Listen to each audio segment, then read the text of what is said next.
ವನಿತಾ ವಿಹಾರ. ಇಂದಿನ ವನಿತಾ ವಿಹಾರದಲ್ಲಿ ಮಹಿಳೆ ಮತ್ತು ಆಧ್ಯಾತ್ಮ ಈ ವಿಷಯವಾಗಿ ಕಲಬುರ್ಗಿಯ ಅಕ್ಕ ಮಹಾದೇವಿ ಆಶ್ರಮದ ಪೂಜ್ಯ ಪ್ರಭುಶ್ರೀ ತಾಯಿ ಅವರೊಂದಿಗೆ ಸಂವಾದ. ಇವರೊಂದಿಗೆ ಭಾಗವಹಿಸುತ್ತಾರೆ ಶಾರದಾ ಜಂಬಲ್ದಿನ್ನಿ. ಆತ್ಮೀಯ ಕೇಳುಗರೆ, ವನಿತಾ ವಿಹಾರ ಕಾರ್ಯಕ್ರಮಕ್ಕೆ ಸ್ವಾಗತ ಮತ್ತು ನಮಸ್ಕಾರ. ಇವತ್ತಿನ ನಮ್ಮ ಕಾರ್ಯಕ್ರಮದಲ್ಲಿ ಮಹಿಳೆ ಮತ್ತು ಆಧ್ಯಾತ್ಮ ಈ ವಿಷಯವಾಗಿ ಮಾತಾಡೋಕೆ ಅಂತ ಬಂದಿದ್ದಾರೆ ಆಧ್ಯಾತ್ಮ ಜೀವಿ, ವೈರಾಗ್ಯವನ್ನೇ ಮೈಗೂಡಿಸಿಕೊಂಡಂಥ ಕಲಬುರಗಿಯ ಅಕ್ಕ ಮಹಾದೇವಿ ಆಶ್ರಮದ ಪೂಜ್ಯ ಪ್ರಭುಶ್ರೀ ತಾಯಿಯವರು. ತಾಯಿಯವರೇ, ನಿಮಗೆ ಕಾರ್ಯಕ್ರಮಕ್ಕೆ ಸ್ವಾಗತ. ಶರಣು ಶರಣಾರ್ಥಿಗಳಮ್ಮ. ತಾಯಿಯವರೇ, ಈಗ ಹೇಳಿ, ಆಧ್ಯಾತ್ಮ ಅಂದ್ರೇನು? ಅಧ್ಯಾತ್ಮ ಅನ್ನುವಂಥ ವಿಷಯ ತುಂಬ ಸುದೀರ್ಘವಾಗಿರುವಂಥದ್ದು, ಬಹಳ ನಿಗೂಢ ಅಂತಲೂ ಕರಿಬೋದು, ಬೃಹತ್ವಾಗಿರುವಂಥ ವಿಷಯ ಅಂತ ಕೂಡ ಕರಿಬೋದು. ಯಾಕೆ ಬೃಹತ್ವ ಅಂತೀವಂದ್ರೆ, ನಾವು ನೀವು ಎಲ್ಲ ಕ್ರಿಮಿಕೀಟಗಳು ಹುಟ್ಟೋಕ್ಕಿಂತ ಮುಂಚಿತವಾಗಿ ಈ ಜಗತ್ತಿನಲ್ಲಿ ಒಂದು ದೈವಿ ಶಕ್ತಿ ಅಂತ ಇದೆ. ಆ ದೈವಿ ಶಕ್ತಿಗೆ ನಾವು ವೈಜ್ಞಾನಿಕವಾಗಿ ಎಟರ್ನಲ್ ಟ್ರೂತ್ ಅಂತ ಕರಿತೀವಿ, ಬಿಗ್ ಬ್ಯಾಂಗ್ ಥಿಯರಿ ಅಂತ ಕರಿತೀವಿ, ಬ್ರಹ್ಮಾಂಡ ಅಂತ ಕರಿತೀವಿ, ಸತ್ ಚಿತ್ತ ಆನಂದ ನಿತ್ಯ ಪರಿಪೂರ್ಣ ಅಖಂಡ ಅಂತ ಕೂಡ ನಮ್ಮ ಶರಣರು ಕರೆದಿದ್ದಾರೆ. ಹೀಗಾಗಿ ಆದಿ ಮತ್ತು ಆತ್ಮ. ಆದಿ ಅಂದರೆ ನಾವು ನೀವೆಲ್ಲ ಹುಟ್ಟೋಕ್ಕಿಂತ ಮುಂಚಿತವಾಗಿ ಇರುವಂತ ಈ ಪೃಥ್ವಿ, ಆಕಾಶ ಆಗಿರ್ಬೋದು, ನೀರಾಗಿರ್ಬೋದು, ಗಾಳಿ ಆಗಿರ್ಬೋದು, ನಾವು ಉಣ್ಣುವಂತ ಪ್ರಸಾದ ಅಂದ್ರೆ ಕಾಳು ಕಡಿಗಳಾಗಿರ್ಬೋದು, ಇವೆಲ್ಲದರ ಒಳಗೆ ಒಂದು ರಸ ಅಂತ ತುಂಬಿದ್ದಾನೆ. ಒಂದು ಉದಾಹರಣೆ ಹೇಳ್ಬೇಕಂದ್ರೆ, ಈಗ ಹಸು ತನ್ನ ಮಗುವಿಗೆ ಜನ್ಮವನ್ನು ಕೊಡ್ತಂದ್ರ ಆ ಕೆಚ್ಚಲಲ್ಲಿ ಹಾಲು ಅನ್ನುವಂಥದ್ದು ಉತ್ಪತ್ತಿ ಆಗುತ್ತಲ್ಲ, ಆ ಉತ್ಪತ್ತಿ ಕ್ರಿಯೆ ನಾವು ಮಾಡಿದ್ದಲ್ಲ, ಮತ್ಯಾರೂ ಮಾಡಿದ್ದಲ್ಲ. ಇದು ಒಂದು ದೈವಿಶಕ್ತಿ ಅದರಲ್ಲಿ ಇದೆ ಅಂತ ಅರ್ಥ ಅಲ್ಲ ಈ ಭೂಮಿ ಮೇಲೆ. ಹೀಗಾಗಿ ದೈವಿಶಕ್ತಿ ಇರುವುದರಿಂದ ನಮ್ಮ ಚಲನ ವಲನ ಎಲ್ಲನೂ ಕ್ರಿಯಾದಿಗಳು ನಡೆದಿದ್ದಾವೆ. ಈ ಒಂದು ವಿಷಯವನ್ನು ಕುರಿತು ಅನೇಕ ಜನ ತಾಯಿಯಂದಿರು, ನಮ್ಮ ಶಿವಶರಣರು ವಚನಗಳು ಕೂಡ ಬರೆದಿದ್ದಾರೆ. ಅಂದ್ರೆ ಆತ್ಮವನ್ನು ಕುರಿತು, ಆದಿಯನ್ನು ಕುರಿತು ಒಂದು ಉದಾಹರಣೆ ಹೇಳ್ತೀನಿ ನಿಮಗ. ಲೋಕದ ಚೇಷ್ಟೆಗೆ ರವಿ ಬೀಜವಾದಂತೆ, ಕರಣಂಗಳ ಚೇಷ್ಟೆಗೆ ಮನವೇ ಬೀಜ.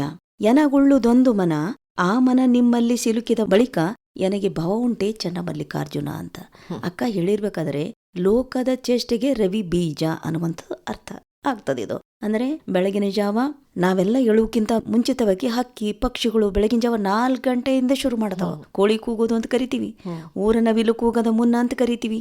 ನವಿಲು ಕೂಗ್ತದೆ, ಕಾಗೆಗಳು ಕೂಗ್ತಿರ್ತವೆ. ಹಕ್ಕಿ ಪಕ್ಷಿಗಳ ಇಂಚರ ಧ್ವನಿಯನ್ನ ಕೇಳಿ ನಾವೇನ್ ಮಾಡ್ತೀವಿ, ಎದ್ದುಕೊಂಡು ನಮ್ದೆಲ್ಲ ಕೆಲಸ ಕಾರ್ಯಗಳು, ಅದು ಧ್ಯಾನನೇ ಆಗಿರ್ಬೋದು, ಹಳ್ಳಿ ರೈತ ಅಂಗಳ ಕಸ ಗುಡಿಸೋದೇ ಆಗಿರ್ಬೋದು, ಸೆಗಣಿ ತೆಗಿಯೋದೇ ಆಗಿರ್ಬೋದು, ಇವೆಲ್ಲ ಕಲರುವ ಧ್ವನಿಯಿಂದ ನಮ್ಮ ಜೀವನ ಶುರು ಆಗ್ತದ. ಹಾಗಾಗಿ ಇದೆಲ್ಲ ಸೃಷ್ಟಿ ನೀನ್ ಮಾಡಿದಿ ಅಂದ್ಮೇಲೆ, ಅಂದ್ರೆ ಭಗವಂತನಿಗೆ ಹೇಳ್ತಾರ ಅವರು, ನನಗ್ ಒಂದೇ ಮನ ಅದಲ್ಲ, ಈ ಜನ್ಮಕ್ಕೊಂದು ಮನಸ್ಸನ್ನ ನನಗೆ ಕೊಟ್ಟಿದ್ಯಾ, ಆ ಮನಸ್ಸನ್ನ ನಿನ್ನಗಾಗಿ ಸೀಮಿತ ಮಾಡ್ಕೊಂಡಿದ್ದೆ. ಆದರೆ ಅಂದ್ರೆ ಅಧ್ಯಾತ್ಮದಲ್ಲಿ ನಿನ್ನನ್ನು ಅರಿಯುವಂತ ಜೀವನ, ನಿನ್ನನ್ನು ಕಾಣುವಂಥದ್ದು, ನಿನ್ನನ್ನ ಅನುಭವಿಸುವಂಥದ್ದು, ನಿನ್ನೊಳಗೆ ಏನಿದೆ ಅದು ನಾನಾಗ್ಬೇಕಾಗ್ಯದ. ಈ ಬ್ರಹ್ಮಾಂಡದಲ್ಲಿ ನೀನು ಯಾವುದೊಂದು ದೊಡ್ಡ ಶಕ್ತಿ ಅಂತ ಏನಿದೆ, ಆನಂದ ಸ್ಥಿತಿ ಅಂತ ಕರಿತೀವಿ, ಲಿಂಗ ಪೂಜೆ ಆನಂದ ಅಂತ ಕರಿತೀವಿ, ಒಂದು ಬೃಹತ್ವಾಗಿರುವಂತ ಒಂದು ದೈವಿ ಶಕ್ತಿ ಅಂತ ಕರಿತೀವಿ. ಆ ಶಕ್ತಿ ನಿನ್ನೊಳಗೆ ಏನದ ಅದು ನಾ ಅನುಭವಿಸ್ಬೇಕಾಗ್ಯದ. ಅದಕ್ಕೆ ಈ ಒಂದು ಜನ್ಮ ನಾನು ಸಂಪೂರ್ಣವಾಗಿ ನಿನಗಾಗಿ ಕಳಿತೀನಿ ಅಂದಂತ ತಾಯಿ ಯಾರಂದ್ರೆ ವೈರಾಗ್ಯನಿದೆ ಅಕ್ಕ ಮಹಾದೇವಿ ತಾಯಿ ಅವರು. ಹೀಗಾಗಿ ಅನೇಕ ಜನ ತಾಯಂದಿರು ಬರ್ತಾರೆ, ಈ ಒಂದು ಇದನ್ನೇ ಹುಡುಕೊಂಡು ಅವರು ಸಾಧನೆ ಅಂತ ಕರಿತೀವಿ ಇದಕ್ಕ.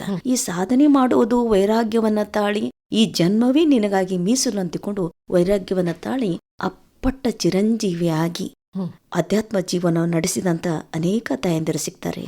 ಅಮ್ಮವ್ರೆ, ಈಗ ನಾವು ಹಿಂದಿನ ಕಾಲದಲ್ಲಿ ನಮ್ಮ ಪುರಾಣ ಕಥೆಗಳನ್ನ ನಾವು ಕೇಳಿದಾಗ, ಹಿಂದೆ ಅದೆಲ್ಲ ಮಹಿಳೆಗೆ ಈ ಒಂದು ಆಧ್ಯಾತ್ಮಿಕತೆ ಅಥವಾ ಪೂಜೆ ಪುನಸ್ಕಾರಗಳು ಇದರಲ್ಲೆಲ್ಲ ಭಾಗಿಯಾಗುವಂತಿರ್ಲಿಲ್ಲ. ಹೌದ್ರಿ. ಆ ಮಹಿಳೆ ಏನಿದ್ರು ಮನೆ ಕೆಲಸಗಳನ್ನ ಮಾಡಿ, ಗಂಡನ ಸೇವೆ ಮಾಡಿ ಅಥವಾ ಮನೆಯಲ್ಲಿರೋ ಎಲ್ಲರನ್ನ ಸೇವೆ ಮಾಡೋದು ಅವಳ ಒಂದು ಕರ್ತವ್ಯ ಆಗಿತ್ತು, ಅವಳ ಜವಾಬ್ದಾರಿ ಆಗಿತ್ತು.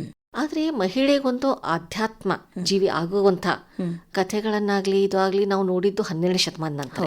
ಅದಕ್ಕಿಂತ ಪೂರ್ವದಲ್ಲಿ ಪುರಾಣಗಳಲ್ಲಿ ನಾವು ಯಾರನ್ನಾದ್ರೂ ಕಾಣ್ಬೋದಾ? ಮೈತ್ರೇಯ ಗಾರ್ಗಿ ಅಂತ ಆಗೋಗಿದ್ದಾರೆ. ಅವರೆಲ್ಲ ಗ್ರಂಥಗಳು ಓದ್ತಿದ್ರು ಅಂತ ಬರ್ತದ. ತಾವು ಹೇಳಿದಾಗೆ ಅಧ್ಯಯನ ಮಾಡ್ಲಿಕ್ಕೂ ನಮ್ಗೆ ಆಸ್ಪದ ಇರಲಿಲ್ಲ. ಹೆಣ್ಣು ಅಂದ್ರೆ ಒಂದು ಹೆರಿಗೆ ಯಂತ್ರ, ಕಸಕಡ್ಡೆ ತೆಗೆಯುವಂತ ಹೆಣ್ಮಗಳು ಪತಿಯ ಸೇವೆ ಮಾಡ್ಕೊಂಡು ಇರ್ಲಿಕ್ಕಷ್ಟೇ ಸೀಮಿತವಾಗಿರುವಂತ ಒಂದು ಪ್ರಪಂಚ ಇತ್ತು. ಆದ್ರೆ ಹಾಗಿಲ್ಲ. ಇದಕ್ಕೆಲ್ಲದಕ್ಕೂ ಬದಿಗೆ ಸರಿಸಿ ಸೆಡ್ ಹೊಡೆದು ಅಂತ ಕರಿತೀವಲ್ಲ ನಾವು, ಒಂದು ಹೆಣ್ಮಕ್ಕಳಲ್ಲಿ ಕೂಡ ದೈವಿಶಕ್ತಿ ಅನ್ನುವಂಥದ್ದು ಇದೆ. ಸರಿ ಸಮಾನವಾಗಿ ತೂಗಬಲ್ಲಳು, ಜಗತ್ತನ್ನ ನಡೆಸಬಲ್ಲಳು, ಅವಳು ಅಧ್ಯಾತ್ಮವನ್ನು ಅನುಭವಿಸಬಲ್ಲಳು ಅನ್ನುವುದಕ್ಕೆ 12ನೇ ಶತಮಾನದಲ್ಲಿ ನಮ್ಮ ಶರಣರು ಉದಯವಾದರು. ಅವರು ನನಗೇನ್ ಅನಿಸ್ತದಂದ್ರ ಅವರೆಲ್ಲ ಶರಣರನ್ನ ನೋಡಿದಾಗ ನಮಗೋಸ್ಕರ ಹುಟ್ಟಿ ಬಂದಿದ್ದಾರೇನೋ. ಯಾಕಂದ್ರೆ ಯಾವ್ದ್ಯಾವ್ದೋ ಜನ್ಮದಿಂದ, ಈಗ ತಾವ್ ಹೇಳಿದಾಗ ಪುರಾಣ ಅದು ಇದು ಅಂತ ಏನೇನೋ ಕಥೆಗಳು ನೋಡಿದೀವಿ ಅಂತ ಹೇಳ್ತೀವಿ. ಪುರಾಣ ಅನ್ನೋದು ನಮ್ಮ ಶರಣರು ನಂಬೋದೇ ಇಲ್ಲ. ಫಸ್ಟ್ ಆಫ್ ಆಲ್ ಅಂದ್ರೆ ಒಪ್ಪೋದೇ ಇಲ್ಲ. ಹೆಣ್ಮಕ್ಳಿಗೆ ಸ್ವಾತಂತ್ರ್ಯ ಕೊಡುವ ಸಲುವಾಗಿ ಅನ್ಟಚೇಬಲ್ ಅಂತ ಏನ್ ಕರಿತೀವಿ ನಾವು, ಅಂದ್ರೆ ಮುಟ್ಟೋದಿಲ್ಲ ಕೆಲವೊಂದು ಜನಾಂಗದವರಿಗೆ, ಪುರುಷರಿಗೂ ಮುಟ್ಟೋದಿಲ್ಲ. ಇನ್ ಹೆಣ್ಮಕ್ಳಂತೂ ಇನ್ನೂ ದೂರೇ ಉಳಿತು. ಅಂತ ಹೆಣ್ಮಕ್ಳಿಗೋಸ್ಕರ ನಮ್ಮ ಶರಣರು ಜನ್ಮವನ್ನ ತಾಳಿ ನಮ್ಗ ಸಮಾನತೆ ಅನ್ನುವಂಥದ್ದು ಕೊಟ್ರು ಅನ್ನುವಂಥದ್ದು ಇತಿಹಾಸ ಪುಟದಲ್ಲಿ ಅಚ್ಚುಳಿಯದ ನಿರ್ದಿಷ್ಟ ನಿಖರ ಅಂತ ಕರಿತೀವಲ್ಲ. 12ನೇ ಶತಮಾನದಲ್ಲಿ ಗಟ್ಟಿ ಮುದ್ರೆ ಯಾವುದರಿಂದ ಒತ್ತಿದ್ರು ಅಂದ್ರೆ ವಚನಗಳ ಮುಖಾಂತರ ಹೆಣ್ಮಕ್ಳಿಗೆ ಸರಿ ಸಮಾನವಾಗಿರುವಂತ ಅವಕಾಶವನ್ನು ಕೊಟ್ರು. ತಮ್ಮ ಜೊತೆಯಾಗಿ ಅಲ್ಲಿ ಗುರು ಶಿಷ್ಯ ಅನ್ನುವಂಥ ಭೇದನೂ ಇದ್ದಿದ್ದಿಲ್ಲ, ಹೆಣ್ಣು ಗಂಡು ಅನ್ನುವಂಥ ಭೇದನೂ ಇಲ್ಲ. ಅದಕ್ಕೆ ನಮ್ಮ ದೇವರ ದಾಶಿಮಯ್ಯ ಅನ್ನುವಂಥ ಶರಣರಾಗೋಗಿದ್ದಾರೆ. ಮಲೆ ಮುಡಿ ಬಂದರೆ ಹೆಣ್ಣೆಂಬರು, ಗಡ್ಡ ಮೀಸೆ ಬಂದರೆ ಗಂಡೆಂಬರು, ಒಳಗೆ ಸುಳಿಯುವ ಆತ್ಮ ಹೆಣ್ಣು ಅಲ್ಲ ಗಂಡು ಅಲ್ಲ ಕಾಣ ರಾಮನಾಥ ಅಂತೇಳಿ. ಆತ್ಮಕ್ಕೆ ಭೇದ ಇಲ್ಲ, ಹೆಣ್ಣು ಗಂಡು ಅನ್ನುವಂಥದ್ದು ಅದು ಇಲ್ಲವೇ ಇಲ್ಲ. ನಮ್ಮ ಶರಣರು ಕೂಡ ಒಳಗಿರುವಂತ ಆತ್ಮ ದೃಷ್ಟಿಯಿಂದ ನೋಡಿದ್ರು ಹೊರತು ಹೆಣ್ಣು ಇವಳು ಕನಿಷ್ಠ ಇವಳು ಶೂದ್ರ ಅನ್ನುವಂಥದ್ದು ಇದು ಎಲ್ಲ ಸಮಾಜದ ಮೂಲ ಕಸ ಅಂತ ಕರಿತೀವಿ ನಾವು. ಪೂರ ಸರಿಸಿ ನಮ್ಮನ್ನ 12ನೇ ಶತಮಾನದ ಅನುಭವ ಮಂಟಪದಲ್ಲಿ ತಂದು ಕುಂದಿರಿಸಿದ್ರು. ಅವರು ಸರಿ ಸಮವಾಗಿ ಕುಂದಿರಿಸಿದ್ರು. ವಚನಗಳ ಬರೆಯುವಂಥದ್ದು ಮತ್ತೆ ಅಕ್ಷರಾಭ್ಯಾಸ ಮಾಡ್ಲಿಕ್ಕೆ ಅವಕಾಶವನ್ನ ಮಾಡಿಕೊಟ್ರು. ಈಗೂ ಕೂಡ ಹೆಣ್ಮಕ್ಳು ಅಂದ್ರೆ ಕನಿಷ್ಠ ಅನ್ನುವಂತ ಕಾಣುವಂತ ಪ್ರಪಂಚದ, ಹೆಣ್ಮಕ್ಳಂದ್ರೆ ಸಣ್ಣ ಕುರ್ಚಿ ಮೇಲೆ ಕೂಡ್ಬೇಕನ್ನುವಂಥದ್ದದ. ಅದಕ್ಕೆ ಈ ಸರಿ ಸಮಾನವಾಗಿ ಕುಂತಿರುವಂತ ತಾಯಂದಿರು ಯಾರ್ಯಾರಿದ್ರು 12ನೇ ಶತಮಾನದಲ್ಲಿ ಅಂತ ವಿಚಾರವನ್ನು ಮಾಡಿ ನೋಡಿದಾಗ ಕಾರಿಕಾಲಮೆ ಅಂತ ಆಗೋಗಿದ್ದಾರೆ. ಮುಗ್ಧ ಭಕ್ತಿ ಅವರಲ್ಲಿ ನಿಷ್ಕಲ್ಮಶವಾಗಿರುವಂತ ಪ್ರೀತಿ ಆ ಭಗವಂತನಲ್ಲಿ. ಮತ್ತೆ ಆ ಪ್ರೀತಿ ಪ್ರೇಮ ಹೆಂಗ ಹರಿದು ಹಂಚಿದ್ರಂದ್ರೆ ಈಗ ಒಂದು ಕುಟುಂಬದಲ್ಲಿ ಕೂಡ ನಾವು ಹಂಗ ಇರ್ತೀವೋ ಇಲ್ಲೋ ಗೊತ್ತಿಲ್ಲ. ಅದರ ಅನುಭವ ಮಂಟಪದಲ್ಲಿ ತಾಯಂದಿರು ಅಷ್ಟು ನಗತಾ ಪ್ರೀತಿ ಪ್ರೇಮ ಭಕ್ತಿ ಅವರಲ್ಲಿ ವೈರಾಗ್ಯ ತುಂಬಿ ತುಳುಕ್ತಿತ್ತು. ಎಲ್ಲರೂ ನನ್ನವರೇ ಅನ್ನುವಂತ ಭಾವನೆ ಇತ್ತಲ್ಲಿ. ಅಮ್ಮೋರೆ, ಈಗ ಈ ಅಧ್ಯಾತ್ಮ ಅನ್ನೋದು ಅದಕ್ಕೇನಾದ್ರೂ ಇವು ಧರ್ಮದ ಒಂದು ಬಂಧನ ಏನಾದ್ರೂ ಇದೆನಾ? ಇಂಥ ಧರ್ಮದವರೇ ಇಲ್ರಿ, ಧರ್ಮದ ಬಂಧನ ಅಂತಿಲ್ಲ. ಒಬ್ಬ ಸಾತ್ವಿಕ ಜೀವನವನ್ನು ಮಾಡುವಂತ ಸಾಧಕನಿಗೆ ಬಂಧ ಅನ್ನುವಂಥದ್ದು ಟೋಟಲ್ ಆಗಿರಬಾರ್ದು. ಬಂಧನದಿಂದ ಬಿಡುಗಡೆ ಆಗುವುದೇ ಒಂದು ಆಧ್ಯಾತ್ಮ ಕ್ಷೇತ್ರಕ್ಕೆ ವ್ಯಕ್ತಿ ಬರ್ತಾನೆ.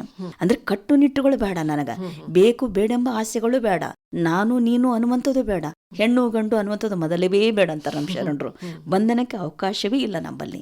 ಈಗ ನಾವು ಆಧ್ಯಾತ್ಮ ಜೀವಿಗಳಾಗಬೇಕು ಅಂದ್ರೆ ಕೆಲವೊಂದು ಧಾರ್ಮಿಕ ಆಚರಣೆಗಳನ್ನ ಮಾಡಬೇಕು ಅಂತ ಹೇಳ್ತಾರೆ. ಧಾರ್ಮಿಕ ಆಚರಣೆಗಳು ಅಂದ್ರೆ ಬೆಳಿಗ್ಗೆ ಏಳಬೇಕು, ತಣ್ಣೀರ್ ಸ್ನಾನ ಮಾಡಬೇಕು, ಉಪವಾಸ ಮಾಡಬೇಕು, ಹಿಂಗೆಲ್ಲ ನೂರಾರು ಆಚರಣೆಗಳು ಬರ್ತಾವೆ. ಅದು ಒಂದು ಕಡ್ಡಾಯನೋ ಅಥವಾ ಅವರಿವರಿಗೆ ಬಿಟ್ಟಿದ್ದು ಅಂತೀರ? ಅಮ್ಮ, ಶರೀರಕ್ಕೆ ತಣ್ಣೀರಿನ ಸ್ನಾನ ಒಳ್ಳೇದದು. ಶರೀರದ ಒಳಗಡೆ ಹೋದ್ಮ್ಯಾಗ ಅದು ಹೀಟೇ ಆಗ್ತದ. ಬ್ರಾಹ್ಮಿ ಮುಹೂರ್ತದಲ್ಲಿ ಹೇಳೋದು ಒಳ್ಳೇದದು. ಯಾಕಂದ್ರೆ ತಪಸ್ವಿಗಳು, ಯೋಗಿಗಳು, ಗುರುವರ್ಯರು ಅಂತ ನಾವೇನ್ ಕರಿತೀವಿ ಎಲ್ಲರೂ ಬೆಳಗಿನ ಜಾವದಲ್ಲೇ ಎದ್ದು ಸಾಧನೆ ಮಾಡೋದು. ಅದು ಧ್ಯಾನನೇ ಆಗಿರ್ಬೋದು, ಲಿಂಗ ಪೂಜನೆ ಆಗಿರ್ಬೋದು. ಹಳ್ಳಿಗಳಲ್ಲಿರುವಂತ ರೈತರು ಕೂಡ ಹೊಲಕ್ಕೆ ಹೋಗ್ಬೇಕಾದ್ರೆ ಬೆಳಗಿನ ಜಾವನೇ ಹೋಗಿ ಬಿತ್ತೋದಾಗಿರ್ಬೋದು, ಗಳೆ ಹೊಡೆಯೋದಾಗಿರ್ಬೋದು, ನೇಗಲ್ ಕೆಲಸನೇ ಆಗಿರ್ಬೋದು, ರೈತ ಬ್ರಾಹ್ಮಿ ಮುಹೂರ್ತದಲ್ಲಿ ಎದ್ದು ಕೆಲಸ ಕಾರ್ಯಗಳು ಮಾಡ್ತಿರ್ತಾರೆ. ಒಬ್ಬ ರೈತನೇ ಮಾಡ್ತಾನ ಅಂದ್ಮ್ಯಾಗ ಅಧ್ಯಾತ್ಮ ಜೀವಿ ಆಗಿರುವಂತ ವ್ಯಕ್ತಿ ಯಾಕೆ ಬೆಳಗಿನ ಜಾವ ತಣ್ಣೀರು ಸ್ನಾನ ಮಾಡಬಾರ್ದು? ಹಂಗಂತ ನಾವು ತಣ್ಣೀರು ಬಿಸಿನೀರು ಅಂತ ನಾವು ಭೇದ ಇಟ್ಕೊಂಡಿಲ್ಲ. ಅವರ ಶರೀರಕ್ಕೆ ಯಾವುದು ಒಗ್ಗುತ್ತದೋ, ಯಾವುದು ಹಿತ ಆಗ್ತದೋ ಅದರಿಂದ ಸ್ನಾನ ಮಾಡಿಕೊಂಡು ತಮ್ಮ ಕ್ರಿಯಾದಿಗಳನ್ನ ಆದಷ್ಟು ಬ್ರಾಹ್ಮಿ ಮುಹೂರ್ತದಲ್ಲಿ ಹೇಳುವುದರಿಂದ ಆಧ್ಯಾತ್ಮದ ಶಕ್ತಿ ಹೆಚ್ಚಾಗ್ತದ. ಆ ದೇವರ ಆನಂದ ಅನ್ನುವಂಥದ್ದು ಸಿಗಲಿಕ್ಕೆ ಸಾಧ್ಯ ಆಗ್ತದ. ಆ ದೇವರಂದ್ರೆ ಏನು? ಆಧ್ಯಾತ್ಮದ ಒಳಗಿಂದ ರುಚಿ ಅಂತ ಕರಿತೀವಲ್ರಿ, ಆ ಒಂದು ಅನುಭವ ಅಂತ ಕರಿತೀವಿ. ಅದಕ್ಕೆ ಅನುಭವ ಅನ್ನುವಂಥದ್ದು ಆ ಹಂತದಲ್ಲಿ ನಾವು ಏರ್ಲಿಕ್ಕೆ ಶುರು ಆಗ್ತದ. ಆಧ್ಯಾತ್ಮದ ಆನಂದವನ್ನ ಅನುಭವಿಸ್ಲಿಕ್ಕೆ ಶುರು ಆಗ್ತದ. ಅದಕ್ಕೆ ಬ್ರಾಹ್ಮಿ ಮುಹೂರ್ತದಲ್ಲಿ ಎದ್ದಾಗ ಅದು ಒಂದು ಶಕ್ತಿಯಾಗಿ ನಮ್ಮಲ್ಲಿ ಮಾರ್ಪಡತ್ತದ. ಅನುಭವ ಮಂಟಪದಲ್ಲಿರುವಂತ ಶರಣೆಯರ ಬಗ್ಗೆ ತಾವು ಹೇಳ್ತಾ ಇದ್ರಿ. ಮತ್ತೆ ಯಾವ್ಯಾವೆಲ್ಲ ಶರಣೆಯರು ಅಧ್ಯಾತ್ಮ ಸಾಧನೆಯಲ್ಲಿ ತೊಡಗಿದ್ರು? ಒಂದು ಉದಾಹರಣೆ ಹೇಳ್ಬೇಕಂದ್ರೆ ನೋಡ್ರಿ, ಬೇಕಾದಷ್ಟು ಜನ ತಾಯಂದಿರಾಗಿದ್ದಾರೆ. ಇನ್ನೂ ನಮ್ಮ ವಚನ ಸಾಹಿತ್ಯವನ್ನ ತರ್ಜುಮೆ ಮಾಡಿ ನೋಡ್ತಾ ಇದ್ದಾರೆ. ಸುಮಾರು 52 ಜನ ತಾಯಂದಿರು ಅಂತ ನಾವ್ ಹೇಳ್ತೀವಿ. 52 ಜನರ ತಾಯಿಗಿಂತ ಹೆಚ್ಚೆಚ್ಚು ಶಿವಶರಣರು ಸಿಗ್ತಾ ಇದ್ದಾರೆ. ಅದರದೆಲ್ಲ ಸಂಶೋಧನೆ ನಡೆದಿದೆ, ತಾಡೋಲಿಗಳು ಸಿಗ್ತಾ ಇದಾವೆ, ತರ್ಜುಮೆ ಆಗ್ತಾ ಇದೆ. ವಚನ ಸಾಹಿತ್ಯದ ಮುಖಾಂತರ ನಾನು ನೋಡಿದಾಗ ಕಾರಿಕಾಲಮ್ಮೆ ಅಂತ ಶಿವಶರಣೆ ಆಗೋಗಿದ್ದಾರೆ. ಗೌಳಿಗ ರಾಮಕ್ಕ, ಗೌಳಿಗ ಅಂದ್ರೆ ಹಾಲು ಮಾರುವಂತ ತಾಯಿ, ಕಾಯ ಎಂಬಂದು 12ನೇ ಶತಮಾನದಲ್ಲಿ ವೈಜವಿ ಅಂತ ಆಗೋಗಿದ್ದಾರೆ. ನಮಗೂ ನಿಮಗೂ ಗೊತ್ತಿರುವ ಹಾಗೆ ಗುಡ್ಡಾಪುರದ ದಾನಮ್ಮ 12ನೇ ಶತಮಾನದ ಶಿವಶರಣೆ ಅವರು. ಆದ್ರೆ ನಾವು ಅವರಿಗೆ ಗುಡಿ ಕಟ್ಟಿ ದಾನಮ್ಮ ದೇವಿ ಅಂತ ಮಾಡಿ ಕುಂದ್ರಿಸಿದ್ವಿ. ಆದ್ರೆ ದೇವಿ ಅಲ್ಲ, ನಮ್ಮ ಅಚ್ಚು ಕನ್ನಡ ನಾಡಿನ 12ನೇ ಶತಮಾನದ ಶಿವಶರಣೆ. ಇನ್ನು ಉರ್ಲಿಂಗ ಪೆದ್ದಿ ಅಂತ ನಾವು ಅನ್ಟಚಬಲ್ ಅಂತ ಏನ್ ಕರಿತೀವಿ, ಆ ಅನ್ಟಚಬಲ್ ನಿಂದ ದೂರ ಸರಿಸಿ ಗುರುವಿನಂತೆ ಗುರುವಾಗುವಂತಹ ಅವಕಾಶವನ್ನ ತೆಗೆದುಕೊಂಡು ಸಾಧನೆಯನ್ನ ಮಾಡಿ ಒಂದು ಉನ್ನತ ಸ್ಥಿತಿಗೆ ಏರಿದಂತವಳು ಒಬ್ಬ ಶಿವಶರಣೆ. ಯಾರಂದ್ರೆ ಉರ್ಲಿಂಗ ಪೆದ್ದಿಯ ಧರ್ಮ ಪತ್ನಿಯಾಗಿರುವಂತ ಕಾಳವೆ ತಾಯಿ ಅಂತ ಕರಿತೀವಿ. ಇನ್ನು ಅಮುಗಿ ದೇವಯ್ಯನವರ ಧರ್ಮಪತ್ನಿ ವರದಾನಿಯಮ್ಮ ಅಂತ ಆಗೋಗಿದ್ದಾರೆ. ಹಾಗೆ ಆಯ್ದಕ್ಕಿ ಲಕ್ಕಮ್ಮ ಅನ್ನುವಂತ ಶಿವಶರಣರ ಹೆಸರು ನಾವು ನೀವೆಲ್ಲ ಕೇಳಿದ್ದೀವಿ. ಹೀಗಾಗಿ ಲಕ್ಕಮ್ಮ ತಾಯಿಯವರು, ಮೂಳಿಗೆ ಮಾರಯ್ಯನವರ ಧರ್ಮಪತ್ನಿ ಆಗಿರುವಂತ ಮಹಾದೇವಮ್ಮ ತಾಯಿಯನವರು ಎಲ್ಲಕ್ಕಿಂತ ನಮಗೂ ಪೂರ ದಿನಮಾನದಲ್ಲಿ ಹಾಸು ಒಕ್ಕಾಗಿರುವಂತ ತಾಯಿಯವರು ಅಂದ್ರೆ ವೀರ ವೈರಾಗ್ಯನಿಧಿ ಅಕ್ಕಮಹಾದೇವಿ ತಾಯಿಯವರು. 12ನೇ ಶತಮಾನದ ಇನ್ನೂ ಬೋಂತಾ ದೇವಿ ಅಂತ ಕರಿತೀವಿ, ಕಾಶ್ಮೀರದಿಂದ ಬಂದಂತವ್ರು.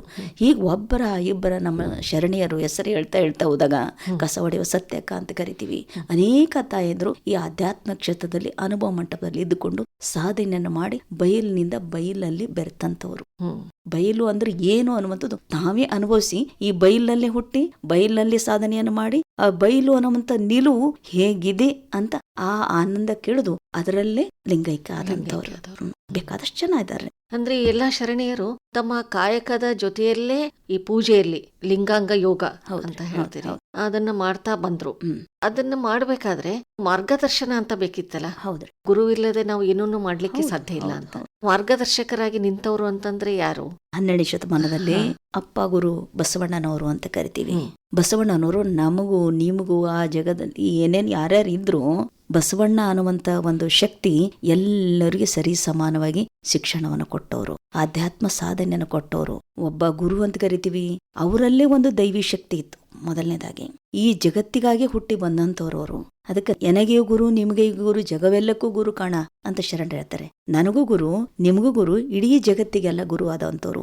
ಆಗಿನ ಕಾಲದಲ್ಲಿ UNO ಅಂತ ಕರಿತೀವಿ, ಯುನೈಟೆಡ್ ನ್ಯಾಷನಲ್ ಆರ್ಗನೈಸೇಷನ್ ಅಂತ ಕರಿತೀವಿ, ಯೂನಿವರ್ಸಲ್ ಟ್ರುತ್ ಅಂತ ಕರಿತೀವಿ, ಬಿಗ್ ಬ್ಯಾಂಗ್ ಥಿಯರಿ ಅಂತ ಕರಿತೀವಿ. ಇದು ಎಲ್ಲವನ್ನ ಅನುಭವಿಸಿ ವ್ಯಕ್ತಿ ಅದು ತಾನೇ ಸಾಧನೆಯನ್ನ ಮಾಡಿ ತನ್ನೊಳಗೆ ಇಂಬಿಟ್ಟು ಕೊಡ್ಲಿಲ್ಲ. ಅವ್ರೇನ್ ಮಾಡಿದ್ರು, ಆ ದೈವಿ ಶಕ್ತಿಯನ್ನ ಶರಣರಿಗೆಲ್ಲ ಹಂಚಿ ಹೋದ್ರು. ಅದರಲ್ಲಿ ಪುರುಷ ಜನಾಂಗದವ್ರಿಗೆ ಅಷ್ಟೇ ಹಂಚಿರ್ಲಿಲ್ಲ ಅವರು, ಅನೇಕ ತಾಯಂದಿರಿಗೂ ಕೂಡ ವಿಶೇಷವಾಗಿ ಗಮನ ಕೊಟ್ರು.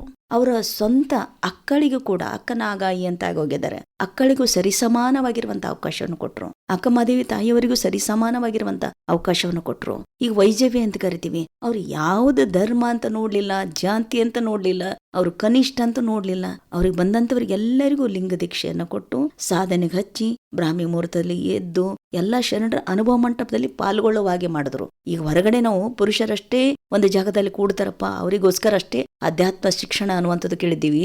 ಆದರೆ 12ನೇ ಶತಮಾನದಲ್ಲಿ ಮಠದ ಶಾಲೆಯಲ್ಲಿ ಓದಿದಂತವ್ರು ವೀರ ವೈರಾಗ್ಯನಿದೆ ಅಕ್ಕಮಹಾದೇವಿ ತಾಯಿ ಮೊದಲನೆಯವರು. ಅಲ್ಲಿ ಬಾಲ್ಯದಲ್ಲಿ ಉಡುತಡಿಯಲ್ಲಿ ಓದಿ ಗುರುಲಿಂಗ ದೇವರ ಹತ್ರ ಅಕ್ಷರಾಭ್ಯಾಸವನ್ನ ಮಾಡಿ ವೈರಾಗ್ಯವನ್ನ ತಾಳಿ ಅನುಭವ ಮಂಟಪ ಬಂದಾದ್ಮೇಲೆ ಮೊದಲು ಮಹಾದೇವಿ ಅಂತ ಇದ್ದಂತ ತಾಯಿ ಅಕ್ಕ ಮಹಾದೇವಿಯಾಗಿ ಉಳಿದ್ರು, ಜಗತ್ತಿಗೆ ವಿಶ್ವವಿಖ್ಯಾತಿ ಆದರು. ಹುಟ್ಟಿದಾಗೂ ಕೂಡ ಗುರುಲಿಂಗ ದೇವರಿಂದ ಲಿಂಗ ದೀಕ್ಷೆ ಪಡೆದವರು. ಅಲ್ಲಿಗೂ ಸಾಧನೆಯಿಂದ ಬಂದಂತ ತಾಯಿ ಅನುಭವ ಮಂಟಪದಲ್ಲಿ ಉನ್ನತ ಮಟ್ಟದ ಸಾಧನೆ ಮಾಡಿ ವಿಶ್ವವಿಖ್ಯಾತಿ ಆದರು. ಅದಕ್ಕೆ ವೈರಾಗ್ಯ ಅಂದ್ರೆ ಎಲ್ಲಿ ನೋಡ್ತೀವಿ ಅಂದ್ರೆ ಅಕ್ಕನಲ್ಲಿ ವೈರಾಗ್ಯ ನೋಡ್ತೀವಿ. ಹಾಗಂತ ಬೋಂತಾದೇವಿ ತಾಯಿಯಲ್ಲಿ ವೈರಾಗ್ಯ ಇದ್ದಿದ್ದಿಲ್ಲ ಅಂತಿಲ್ಲ, ಎಲ್ಲರೂ ವೈರಾಗ್ಯವನ್ನ ತಾಳಿ ಬಂದಂತವ್ರು. ಅರಸ್ವತ್ತಿಗೆ ಇದ್ದವರು ಮೂಳಿಗೆ ಮಾರಯ್ಯ 1,00,000 ಅಧಿಪತಿ ಇದ್ರು. ಕಲ್ಯಾಣಕ್ಕೆ ಬಂದಾದ್ಮೇಲೆ ಅವರ ಧರ್ಮಪತ್ನಿ ನಾನು ಬರ್ತೀನಿ ಅಂದ್ರು. 1,00,000 ಅಂದ್ರೆ 1,25,000 ಜನ ಪ್ರಭಾವವನ್ನು ಹೊಂದಿರುವಂತ ವ್ಯಕ್ತಿ ಕಾಶ್ಮೀರದಿಂದ ಕಲ್ಯಾಣಕ್ಕೆ ಬಂದು ಮನೆಯಲ್ಲಿ ಲಿಂಗಾರತಿ ಅನ್ನುವಂತ ಮಗುವಿಗೆ ಪಟ್ಟಾಧಿಕಾರವನ್ನ ಮಾಡಿ, ಮೊದಲನೇ ಹೆಸರು ಗಂಗಾದೇವಿ, ಮಾರಯ್ಯನವರ ಧರ್ಮಪತ್ನಿ ಗಂಗಾದೇವಿ ಹೋಗಿ ಮಹಾದೇವಮ್ಮ ಅಂತಾದ್ರು. ಲಿಂಗಾರತಿ ಅನ್ನುವಂತ ಮಗನಿಗೆ ಪಟ್ಟಾಧಿಕಾರವನ್ನು ಮಾಡಿ ಕಲ್ಯಾಣಕ್ಕೆ ಬಂದು ಅನೇಕ ವಚನಗಳು ಬರೆದರು. ಶರಣರ ಸಾಹಿತ್ಯದಲ್ಲಿ ಶರಣರ ಸಾಹಿತ್ಯ ಅನ್ನೋಕ್ಕಿಂತ ಒಂದು ಆಧ್ಯಾತ್ಮದ ರತ್ನ ಅಂತ ಕರಿಬಹುದು. ಅದರಲ್ಲಿ ದೈವಿ ಶಕ್ತಿ ಇದೆ.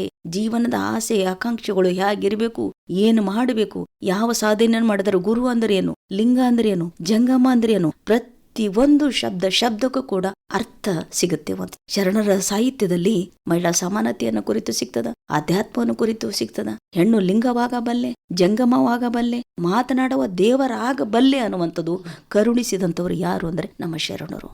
ಅದಕ್ಕೆ ಮನುಷ್ಯ ದೈವತ್ವಕ್ಕೆ ಏರಬಲ್ಲರು, ಗುರುವಿನ ಗುರು ಆಗಬಲ್ಲರು. ನಮ್ಮಲ್ಲಿ ಹಸ್ತ ಮಸ್ತಕ ಸಂಯೋಗ ಅಂತ ಬರ್ತದ್ರಿ. ಹಸ್ತ ಅಂದ್ರೆ ಗುರುವಿನ ಹಸ್ತ, ಶಿಷ್ಯನ ಮಸ್ತಕ, ಮಸ್ತಕ ಅಂದ್ರೆ ತಲೆ, ಗುರುವಿನ ಹಸ್ತ ಅಂದ್ರೆ ದೈವಿ ಶಕ್ತಿ ಒಳಗಡೆ ಇಂಬಿಟ್ಕೊಂಡಿರ್ತಾರ ಅವರು. ಅಂದ್ರೆ ಈ ಚರ್ಮ ಅನ್ನುವಂಥದ್ದು ಜಂಗಮ ಲಿಂಗ ಆಗಿರ್ತದ ಅವ್ರದ್ದು. ಕಣ್ಣು ಅನ್ನುವಂಥದ್ದು ಈಗ ಲಿಂಗವನ್ನ ನೋಡಿ ನೋಡಿ ನೋಡಿ ಒಳಗ ಲಿಂಗದ ಕಳೆನೆ ತುಂಬಿಕೊಂಡಿರ್ತಾರ ಅವರು. ಮಾತಾಡುವಂತ ವಚನಗಳು ಹೆಂಗಿರ್ತವೆ, ಮೃದು ವಚನವೇ ಸಕಲ ಜಪಂಗಳಯ್ಯ ಅಂತ ಕರೆದ್ರು. ಸದು ವಿನಯ, ಆ ಶರಣರಲ್ಲಿ ಸದು ವಿನಯ ಕಾಣ್ತಿತ್ತು ನಮ್ಮ ತಾಯಂದ್ರಲ್ಲಿ, ಮೃದು ವಚನಗಳು ಕಾಣ್ತಿತ್ತು, ತುಚ್ಛ ಶಬ್ದ ಅನ್ನುವಂತ ಬಳಸ್ತಾ ಇರಲಿಲ್ಲ. ಅದಕ್ಕೆ ಅಂತಹ ಗುರುವಿನ ವಿಶ್ವಗುರು ಬಸವಣ್ಣನವ್ರ ಕಡೆಯಿಂದ ಎಲ್ಲರೂ ಮಸ್ತಕ ಸಂಯೋಗವನ್ನ ಮಾಡಿಸ್ಕೊಂಡು ಗುರು ಮುಟ್ಟಿ ಗುರುವಾದರು, ಲಿಂಗ ಮುಟ್ಟಿ ಲಿಂಗವಾದರು. ಅದಕ್ಕೆ ಇವರಿಗೆ ಗುರು ಅನ್ನಂಥದ್ದು ನಮ್ಮಲ್ಲಿ ಭೇದ ಇಲ್ಲ, ಲಿಂಗವಾಗಬಲ್ಲೆ, ಜಂಗಮಾಗಬಲ್ಲೆ, ಮಾತನಾಡುವ ದೇವರಾಗಬಲ್ಲೆ ಅನ್ನುವಂಥದ್ದು ಒಂದು ಕಾನ್ಸೆಪ್ಟ್ ಎಲ್ಲಿದೆ ಅಂದ್ರೆ 12ನೇ ಶತಮಾನದಲ್ಲಿ ಅಕ್ಕನಿಗೆ ಆ ದೈವಿ ಶಕ್ತಿ ಇದೆ ಅಂತ ಕಂಡುಕೊಂಡವ್ರು ಯಾರು? ಸುಮ್ನೆ ಅಕ್ಕ ಒಂದು ಸಾಧನೆ ಮಾಡಿ ಹುಡುತಡೆಯಲ್ಲಿ ಹೋಗಿದ್ರಂದ್ರೆ ಇಷ್ಟು ಬೆಳಕಿಗೆ ಬರ್ತಿದ್ದಲ್ಲ. ಹೊರಗೆ ಹಚ್ಚಿ ನೋಡಿದ್ರು ನಮ್ಮ ಶರಣರು, ನೋಡವ ನಿನ್ನೊಳಗ ದೈವಿ ಶಕ್ತಿ ಹೆಂಗದ, ಯಾರು ನಿನ್ನ ಗುರು, ಯಾರು ನಿನಗೆ ಲಿಂಗ ಪೂಜೆಗೆ ಹಚ್ಚಿದಂತವ್ರು, ನೀನು ದೈವಿ ಮಾರ್ಗ ಕೊಟ್ಟವ್ರು ಯಾರು, ವೈರಾಗ್ಯ ಯಾಕೆ ಬಂತು, ಏನು ಬಂತು, ಎಲ್ಲವನ್ನ ಅಕ್ಕನಲ್ಲಿ ಆ ಗಟ್ಟಿಗೊಂಡಿರುವಂತ ದೈವಿ ಸಂಪತ್ತನ್ನ ಹಿಂಜಿ ಹಿಂಜಿ ಅಲ್ಲಿ ನಮ್ಮ ಪ್ರಭುದೇವರು ತೆಗೆದು ಇಡೀ ಜಗತ್ತಿಗೆ ವೈರಾಗ್ಯ ನಿಧಿ ಅಂತ ಮಾಡಿದ್ರು. ಇಡೀ ಜಗತ್ತಿಗೆಲ್ಲ ಅಕ್ಕ ಅಂತ ಕರೆದ್ರು. ಅನುಭವ ಮಂಟಪದಲ್ಲಿ ವೀರ ವೈರಾಗ್ಯ ನಿಧಿ ಅಕ್ಕ ಮಾದೇವಿ ತಾಯಿ ಅಂತ ತಿಳ್ಕೊಂಡೆ ಅಲ್ಲಿ ನಮ್ಮ ಪ್ರಭುದೇವರು ಫಸ್ಟ್ ದೀರ್ಘದಂಡ ನಮಸ್ಕಾರವನ್ನ ಶರಣಾರ್ಥಿ ತಾಯಿ ಅಂತ ಕರೆದವರು. ನಂತರ ಇಡೀ ಅನುಭವ ಮಂಟಪೇ ಅಕ್ಕ ಅಕ್ಕ ಅಕ್ಕ ಅಂದ್ರೆ ನಮ್ಮೆಲ್ಲರಿಗೂ ಅಕ್ಕ ಅಂತ.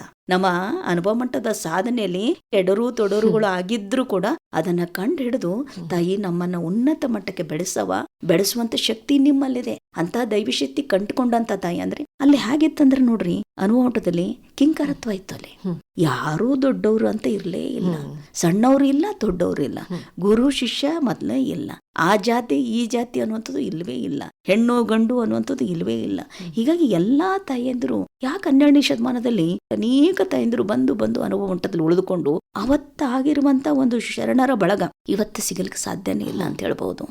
ಗುರುಗಳು ಇದಾರೆ, ಮಠಗಳದಾವ, ಆದರೆ ಆ 12ನೇ ಶತಮಾನದಲ್ಲಿ ಮತ್ತೆ ಮರುಕಳಿಸಲಿಕ್ಕೆ ನಮ್ಗೆ ಆಗ್ತಾ ಇಲ್ಲ. ಆದ್ರೆ ಆವಾಗಿನ ಕಾಲದಲ್ಲಿ 1,96,000 ಶರಣರು ಅಂದ್ರೆ ಸಾಮಾನ್ಯ ಮಾತಾ ಇದು. ಇಡೀ ಜಗತ್ನಲ್ಲಿ ಇರುವಂತ ಸೌರಾಷ್ಟ್ರ, ಅಫ್ಘಾನಿಸ್ತಾನ, ಮಾಳವ ದೇಶ ಎಲ್ಲಾ ಕಡೆಯಿಂದ ತಾಯಿಯಂದಿರು ಬಂದ್ರು, ಎಲ್ಲಾ ಕಡೆಯಿಂದ ನಮ್ಮ ಶರಣರು ಶಿವಶರಣೆಯರು ಬಂದ್ರು. ಅದಕ್ಕೆ ಅದೊಂದು ಅನುಭವ ಮಂಟಪ ಅನ್ನುವಂಥದ್ದು ದೊಡ್ಡದಾಗಿರುವಂತ, ನಮಗೂ ನಿಮಗೂ ಬೇಕಾಗಿರುವಂತ ಅನುಭವದ ಅನುಭಾವಿಗಳು ಅಲ್ಲಿದ್ರು. ಅನುಭವಿಸಿ ಅನುಭಾವಿಗಳಾಗಿ ಹೊರಹೊಮ್ಮಿದ್ರು. ಆ ಹೊರಹೊಮ್ಮಿರುವಂತ ಬೆಳಕು ಅಂತ ಕರಿತೀವಿ, ಮಾತು ಅಂತ ಕರಿತೀವಿ, ದೈವಿ ಶಕ್ತಿ ತಮ್ಮೊಳಗಿರುವುದಂತ ಹೆಂಗ್ ಹೊರಗಾಕಿದ್ರು ಅಂದ್ರೆ ವಚನಗಳ ಮುಖಾಂತರ ಹೊರಗಾಕಿದ್ರು. ಅದು ನಮ್ಮ ತಾಯಿಯಂದಿರು ಮತ್ತು ಶಿವಶರಣೆಯರು. ಈಗ ಈ ಶರಣೆಯರು ಬಿಟ್ರೆ ಬೇರೆ ಮಹಿಳೆಯರು ಸಹ ಈ ಒಂದು ಅಧ್ಯಾತ್ಮ ಸಾಧನೆಯಲ್ಲಿ ನಾವು ನೋಡ್ತಾ ಇದ್ದೇವೆ. ಹೌದು. ಹಾಗೆ ನೋಡಿದ್ರೆ ರಾಮಕೃಷ್ಣ ಪರಮಹಂಸರ ಶಾರದಾ ದೇವಿಯವರು ಅವರನ್ನು ಕಾಣ್ತೀವಿ. ಹೌದು. ಶಾರದಾ ತಾಯಿಯವರು, ಆ ತಾಯಿದು ಜೀವನ ಗಂಗಾ ಅನ್ನುವಂತ ಒಂದು ಗ್ರಂಥ ಅದ ರೀ. ಮಹಾಸಾಧ್ವಿ, ಮಹಾಶಿವಶರಣೆ. ಬ್ರಾಹ್ಮಿ ಮುಹೂರ್ತದಲ್ಲಿ 3 ಗಂಟೆಗೆ ಎದ್ದು ಗಂಗಾ ಸ್ನಾನ ಮಾಡಿ ಬರೋರಂತ. ಆಗಡೆ ಹೇಳಿದಲ್ಲ ಸ್ಟಾರ್ಟಿಂಗ್ ತಣ್ಣೀರಿನ ಸ್ನಾನ ಅಂತಿಕೊಂಡು ಬೆಳಗಿನ ಜೀವ ಅಂತ ಸ್ನಾನ ಮಾಡ್ಕೊಂಡು 3 ಗಂಟೆಗೆ ಮಾಡ್ಕೊಂಡು ಬಂದು ರಾಮಕೃಷ್ಣ ಪರಮಹಂಸ ಶಿಷ್ಯರು 16 ಜನ ಬರ್ತಾರ. ಅದ್ರೊಳಗೆ ಆತ್ಮೀಯ ಶಿಷ್ಯ ಯಾರಂದ್ರೆ ವಿವೇಕಾನಂದರು. ಆತ್ಮೀಯ ಶಿಷ್ಯ ಯಾಕಂದ್ರೆ ಹೃದಯವನ್ನ ಮುಟ್ಟಿ ಹೃದಯದಿಂದ ಮಾತಾಡುವಂತವ್ರು. ಈಗ ಗುರು ಶಿಷ್ಯ ಅಂದ್ರೆ ಬಾಯಿಂದೇ ಮಾತಾಡ್ಬೇಕಂತಿಲ್ಲ. ನಮ್ಮ ಶರಣರು ಅದೇ ಹೇಳ್ತಾರೆ, ಕಣ್ಣಿನ ಮುಖಾಂತರ ಮಾತಾಡ್ತಾರೆ, ನಿಲುವಿನ ಮುಖಾಂತರ ಮಾತಾಡ್ತಾರೆ, ಅಂತರಂಗದ ಮುಖಾಂತರ ಮಾತಾಡುವಂತವ್ರು ನಮ್ಮ ಶರಣರು. ಹಾಗೆ ಶಾರದಾ ಮಾತೆ ರಾಮಕೃಷ್ಣ ಪರಮಹಂಸರ ಜೀವನ ಅಂದ್ರೆ ಬಹಳ ಅವಿಭಾಜ್ಯವಾಗಿರುವಂತ ಇಬ್ಬರ ಜೀವನ, ಅಚ್ಚುಕಟ್ಟು ಜೀವನ, ಒಳ್ಳೆ ಸಾಧಕರವರು. 16 ಜನ ಶಿಷ್ಯರಿಗೆ ಪ್ರಸಾದವನ್ನ ಆ ತಾಯಿ ತನ್ನ ಕೈಯಾರೆ ರೆಡಿ ಮಾಡ್ತಿದ್ರು. ಒಂದು ಸಲ ರಾಮಕೃಷ್ಣ ಪರಮಹಂಸರಿಗೆ ಶಿಷ್ಯ ಬಂದು, ಗುರುವೇ ಇವತ್ತು ನನಗೆ ಧ್ಯಾನ ಸರಿ ಆಗ್ತಾ ಇಲ್ಲ ಅಂತ ಬಂದು ಹೇಳಿದಾಗ, ತಾಯಿ ಇದ್ದಾರೆ ಒಳಗಡೆ, ತಾಯಿ ಇದ್ದಾರೆ, ಆ ತಾಯಿ ಹತ್ರ ಹೋಗೋಣ ನಡಿ ಅಂತ ಶಾರದಾ ಮಾತೆ ಹತ್ರ ಕರ್ಕೊಂಡ್ಬರ್ತಾರ. ನೋಡಮ್ಮ, ಇಷ್ಟು ನಿನ್ ಮಕ್ಕಳಿಗೆ ಒಳ್ಳೆ ಒಳ್ಳೆ ಪ್ರಸಾದ ಮಾಡಿ ನೀಡಿ ಹೊಟ್ಟೆ ತುಂಬಾ ಉಣಿಸಿದ್ರೆ ಅದ್ ಹೆಂಗ್ ಧ್ಯಾನ ಆಗುತ್ತೆ? ಧ್ಯಾನ ಆಗಲ್ಲ. ನಿನ್ನ ಮಕ್ಕಳಿಗೆ ಸ್ವಲ್ಪ ಪ್ರಸಾದ ಮೀನ್ಸ್ ಊಟ ಸ್ವಲ್ಪ ಕಡಿಮೆ ಕೊಡು ಅಂದಾಗ ಶಾರದಾ ಮಾತೆಯವ್ರು ಏನ್ ಹೇಳ್ತಾರಂತ, ಯಾವ ತಾಯಿಯೂ ಕೂಡ ತನ್ನ ಮಕ್ಕಳಿಗೆ ಅಲ್ಪ ಪ್ರಸಾದವನ್ನು ಕೊಡಲ್ಲ. ನನ್ ಮಗುವಿಗೆ ಸಾಧನೆ ಆಗ್ತಾ ಇಲ್ವಾ, ನಾಲಿಗೆ ತೆಗಿ ಮಗು, ನಿನ್ನೊಳಗೆ ಓಂಕಾರ ಅನ್ನುವಂಥದ್ದು ಬರೀತೀನಿ ಅಂತಿಕೊಂಡು ಓಂಕಾರವನ್ನು ಬರೆದು ಧ್ಯಾನ ಕುಂದಿಸಿದ್ರು. ಆ ಹುಡುಗನಲ್ಲಿ ಅವತ್ತಿನ ದಿನ ಒಳ್ಳೆ ಧ್ಯಾನದಲ್ಲಿ ಆನಂದ ಸ್ಥಿತಿ. ಸಾಮಾನ್ಯರಲ್ರಿ ಅವರೆಲ್ಲ.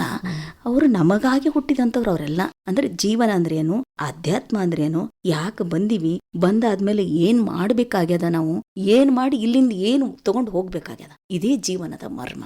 ಇದನ್ನ ಕಲಿಸುವ ಸಲುವಾಗಿ ಅವಾಗ ಶರಣರು, ಸಂತರು, ಮಹಾತ್ಮರು, ಶಾರದಾ ಮಾತೆ ಹನುಮಂತರು, ವಿವೇಕಾನಂದರಾಗಿರ್ಬೋದು, ನಮ್ಮ ಶಿವಶರಣೆಯರಾಗಿರ್ಬೋದು, ಶರಣರಾಗಿರ್ಬೋದು, ಇವರೆಲ್ಲ ಉದ್ದೇಶ ಜನ್ಮ ತಾಳಿದ್ದು ನಮಗೋಸ್ಕರ ಹೊರತು. ಅದೇ ರೀತಿ ನಾವು ದಾಸ ಸಾಹಿತ್ಯದಲ್ಲೂ ಅನೇಕ ಮಹಿಳೆಯರನ್ನ ಕಾಣ್ತೀವಿ ನಾವು. ಹೌದ್ರಿ, ಬೇಕಾದಷ್ಟು ಚೆನ್ನಾಗಿ ಹೋಗಿದ್ದಾರೆ ದಾಸ ಸಾಹಿತ್ಯ. ಹೆಳವನಕಟ್ಟೆ ಗಿರಿಯಮ್ಮ, ಹೌದ್ರಿ, ಹರಪನಹಳ್ಳಿ ಭೀಮವ್ವ, ಹೌದ್ರಿ, ಗಲಗಲಿ ಅವ್ವ, ಹೌದ್ರಿ, ಅನೇಕ ಮಹಿಳೆಯರು ಈ ಆಧ್ಯಾತ್ಮ ಸಾಧನೆಯಲ್ಲಿ ಆಗಿ ಹೋಗಿದ್ದಾರೆ. ಬೇಕಾದಷ್ಟು ಜನ ಸಿಗ್ತಾರೆ. ಪ್ರತಿಯೊಂದು ಕ್ಷೇತ್ರದಲ್ಲಿ ಕೂಡ ಅಧ್ಯಾತ್ಮ ಜೀವಿಗಳು ಇದ್ರು ಆಗಿನ ಕಾಲದಲ್ಲಿ. ನಾವು ಅರಿಯುವಂತ ಮನಸ್ಸು ಬೇಕಷ್ಟೇ, ನೋಡುವಂತ ದೃಷ್ಟಿ ಬೇಕು, ಅವರಲ್ಲಿರುವಂತ ಸಾಧನೆ ಅನುಭವಿಸುವಂತ ಛಲ ನಮ್ಮೊಳಗ್ ಬೇಕು. ಈಗ ನೋಡ್ರಿ, ಅನೇಕ ಶರಣರು, ಸಂತರು, ಮಹಾತ್ಮರು ತಮ್ಮದೇ ಆದಂತ ಒಂದು ಕೊಟೇಶನ್ ಬರ್ದೋಗ್ಯಾರ, ಒಂದೊಂದು ಸೆಂಟೆನ್ಸ್ ಅಂತ ಕರಿತೀವಿ.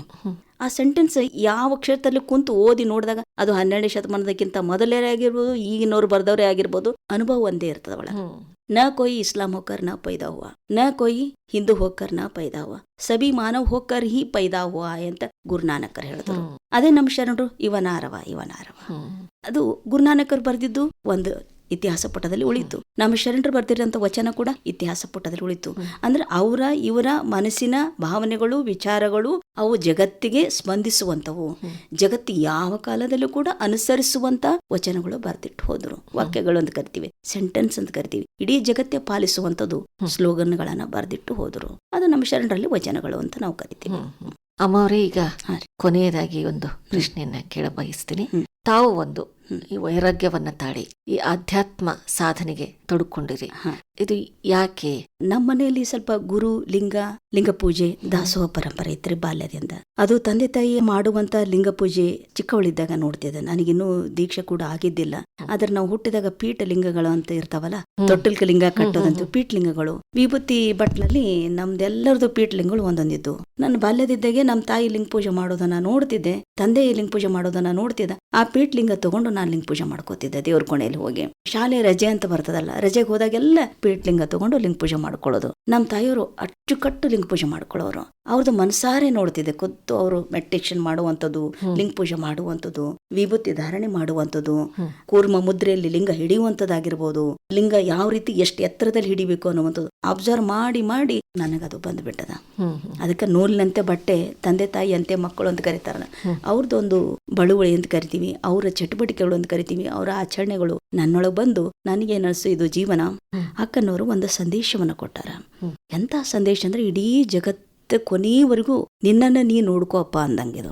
ಒಂದಲ್ಲ, ಎರಡಲ್ಲ, ಮೂರಲ್ಲ, ನಾಲ್ಕಲ್ಲ, 84 ಲಕ್ಷ ಜೀವರಾಶಿಗಳಲ್ಲಿ ಬಂದೆ ಬಾರದ ಭವಂಗಳನ್ನು ಉಂಡೆ ಸುಖ ದುಃಖಗಳನ್ನ ಕಂಡೆ. ಮತ್ ಇನ್ನೊಂದ್ ಹೇಳ್ತಾರ, ಹಿಂದಣ ಜನ್ಮಗಳು ಏನಾದಡೋ ಆಗಲಿ ಮುಂದೆ ನೀ ಕರುಣಿಸಾ ಚನ್ನಮಲ್ಲಿಕಾರ್ಜುನ ಅಂತ ಅಕ್ಕನೇ ಕೇಳಿರ್ಬೇಕಾದ್ರೆ, ನಮ್ಮ ಜನ್ಮಗಳು ಎಷ್ಟು ತಾಳೆ ಬಂದಿದ್ದೀವಿ.